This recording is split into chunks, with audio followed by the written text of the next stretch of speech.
Congress party board పెట్టిన నయవంచన ఎవరికి applicable అంటే ఈ దేశంలో పేద ప్రజలని వంచినటువంటి పార్టీ కాంగ్రెస్ పార్టీ కాబట్టి నయవంచన అనే పదానికి పర్యాయ పదం ఎవరంటే కాంగ్రెస్ పార్టీ.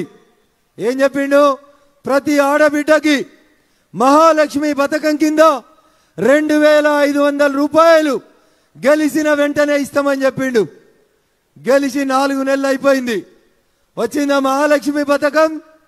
టీవీలలో పేపర్లలో అడ్వర్టైజ్మెంట్లో కనబడుతుంది తప్ప ఏ పేదింటి ఆడబిడ్డకి కాంగ్రెస్ పార్టీ ఇస్తా అన్నటువంటి 2500 రూపాయల మహాలక్ష్మి పథకం కింద ఈ రోజు దాకా కూడా డబ్బులు రాలేదు.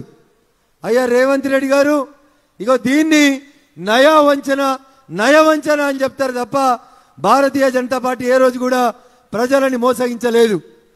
మీరు మాట్లాడితే హామీలు అని చెప్తారు, కానీ నరేంద్ర మోడీ గారు మాట్లాడితే గ్యారంటీ అని చెప్తారు. మోడీ గారు గ్యారంటీ అంటే ఖచ్చితంగా అమలయ్యేటువంటి గ్యారంటీ.